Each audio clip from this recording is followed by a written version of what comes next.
अस्सलामुअलैकुम दोस्तों, अगर आपके पास डबल अम्पाइलर पंप वाइंडिंग के लिए आता है और उसके अंदर 24 स्लॉट हैं, आमने सामने वाली बिल्कुल सामने दो छोटी इधर हैं, दो छोटी इधर हैं, मतलब 16 स्लॉट उसकी एक साइज़ की हैं और 4 स्लॉट उसके अंदर छोटी हैं। और उसका इनर डाया जो है वो 2.5 इंच है, जबकि स्टेटर की जो लेंथ है वो 4 इंच है।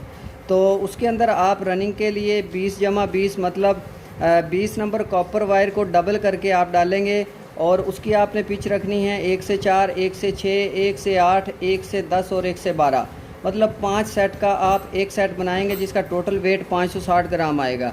इसी तरह आपने जो स्टार्टिंग के लिए तार इस्तेमाल करनी है वो होगी 22 नंबर, और 22 नंबर के आपने 3 सेट बनाने हैं इसी तरह से 1 से 8, 1 से 10 और 1 से 12। और इसके अंदर आपने छोटे सेट में 29 टर्न देनी है, बड़े में 30 और उससे सबसे बड़े में 65 टर्न देनी है आपने 22 नंबर की। टोटल वायर जो आपकी लगेगी रनिंग के लिए आपने 1120 ग्राम लेनी है और स्टार्टिंग के लिए आपने 840 ग्राम तार लेनी है।